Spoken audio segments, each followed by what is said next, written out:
ತರಗತಿಗೆ ಸ್ವಾಗತ. ತರಗತಿ ಪ್ರಾರಂಭ ಮಾಡೋಕ್ಕಿಂತ ಮುಂಚಿತವಾಗಿ ನಮ್ಮ ಒಂದು ಯೂಟ್ಯೂಬ್ ಚಾನಲಿಗೆ ಸಬ್ಸ್ಕ್ರೈಬ್ ಆಗಿ ಪ್ರತಿನಿತ್ಯ ತರಗತಿಗಳನ್ನು ವೀಕ್ಷಿಸಿ ಅನ್ನುತ್ತಾ ಇವತ್ತಿನ ಒಂದು ತರಗತಿಯನ್ನು ಪ್ರಾರಂಭ ಮಾಡ್ತಾ ಹೋಗ್ತೀನಿ. ಇವತ್ತಿನ ತರಗತಿ 10ನೇ ತರಗತಿ ಸಂಪೂರ್ಣ ಕನ್ನಡ ವ್ಯಾಕರಣದ ಭಾಗವಾಗಿರುವಂಥ ಮುಖ್ಯವಾಗಿ ಯಾವುದಪ್ಪ ಅಂದ್ರೆ ಕಂದಾ ಪದ್ಯದ ಬಗ್ಗೆ ಏನು ಮಾಡ್ತಾ ಹೋಗ್ತಾವಪ್ಪ ಅಂದ್ರೆ ಸಂಪೂರ್ಣವಾಗಿ ಚರ್ಚೆಯನ್ನು ಮಾಡ್ತಾ ಹೋಗ್ತೀವಿ.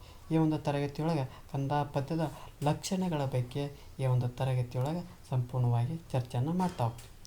ಮೊದಲನೇದಾಗಿ ಹಿಂದೆ ತರಗತಿಯೊಳಗೆ ಷಟ್ಪದಿಯ ಬಗ್ಗೆ ಚರ್ಚೆಯನ್ನು ಮಾಡ್ತೀವಿ. ಷಟ್ಪದಿಯ ಲಕ್ಷಣ ಉದಾಹರಣೆಯಾಗಿ ಭಾಮಿನಿ ಷಟ್ಪದಿಯ ಒಂದು ಲಕ್ಷಣಗಳ ಬಗ್ಗೆ ಚರ್ಚೆ ಮಾಡ್ತಾ ಹೋಗ್ತೀವಿ. ಅದೇ ರೀತಿ ಕಂದಾ ಪದ್ಯದ ಬಗ್ಗೆ ಈ ಒಂದು ಏನು ಮಾಡ್ತಾ ಹೋಗ್ತೀವಿ, ಲಕ್ಷಣಗಳ ಬಗ್ಗೆ ಚರ್ಚೆಯನ್ನು ಮಾಡ್ತಾ ಹೋಗ್ತೀವಿ.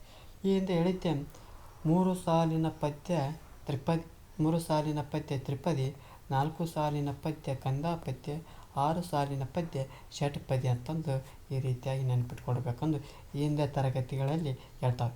3 ಸಾಲಿನ ಪದ್ಯ ತ್ರಿಪದಿ, 4 ಸಾಲಿನ ಪದ್ಯ ಕಂದಾ ಪದ್ಯ, 6 ಸಾಲಿನ ಪದ್ಯ ಅನ್ನೋದು ಷಟ್ಪದಿ ಅನ್ನೋದನ್ನು ನೆನಪಿಟ್ಕೊಳ್ಬೇಕು. ಹಾಗಾದರೆ ಕಂದಾ ಪದ್ಯ ಎಷ್ಟಪ್ಪ ಅಂದ್ರೆ 4 ಪಾದಗಳುಳ್ಳ ಪದ್ಯ ಆಗಿರ್ತೈತಿ. ಎಷ್ಟು?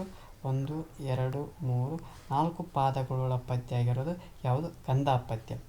ಜೊತೆಗೆ ಈ 1 ಮತ್ತು 2ನೇ ಇದು 1 ಮತ್ತು 2 ಇದು ಏನು ಮಾಡ್ತಾ ಹೋಗ್ತಾರೆ, ಇದು ಪೂರ್ವಾರ್ಥ, ಇದು ಉತ್ತರಾರ್ಥ ಅಂತಂದು ಏನು ಮಾಡ್ತಾ ಹೋಗ್ತಾರೆ, ವರ್ಗೀಕರಣವನ್ನು ಮಾಡ್ತಾ ಹೋಗ್ತಾರೆ. ಈ 1 ಮತ್ತು 3ನೇ ಒಂದು ಪಾದಗಳು ಸಮಾನಾಂತರವಾಗಿದ್ದು 2 ಮತ್ತು 4ನೇ ಪಾದಗಳು ಸಮಾನಾಂತರವಾಗಿ ಕಾಣ್ತಾ ಹೋಗ್ತೀವಿ. ಈ 1 ಮತ್ತು 3ನೇ ಪಾದಗಳು ಏನು ಮಾಡ್ತಾ ಹೋಗ್ತಾರೆ, 4 ಮಾತ್ರೆಯ 3 ಗಣಗಳನ್ನು ನೋಡ್ತಾ ಹೋಗ್ತೀವಿ. ಎಷ್ಟು? 1 ಮತ್ತು 3ನೇ ಪಾದಗಳಲ್ಲಿ 4 ಮಾತ್ರೆಯ 3 ಗಣಗಳನ್ನು ನೋಡ್ತಾ ಹೋಗ್ತೀವಿ. ಅದೇ ರೀತಿ 2 ಮತ್ತು 4ನೇ ಪಾದದೊಳಗೆ ಎಷ್ಟು? 4 ಮಾತ್ರೆಯ 5 ಕ್ಷಮೆಯಲ್ಲಿ ಏನದು 1 ಮತ್ತು 3ನೆಯ ಪಾದದೊಳಗೆ 4 ಮಾತ್ರೆಯ 3 ಗಣಗಳನ್ನು ನೋಡ್ತಾ ಹೋಗ್ತೀವಿ. ಎಷ್ಟು? 4 ಮಾತ್ರೆ 3 ಗಣಗಳು. ಅದೇ ರೀತಿ 2 ಮತ್ತು 4ನೇ ಪಾದದೊಳಗೆ 4 ಮಾತ್ರೆಯ 5 ಗಣಗಳನ್ನು ನೋಡ್ತಾ ಹೋಗ್ತೀವಿ. ಎಷ್ಟು? 5 ಗಣಗಳನ್ನು.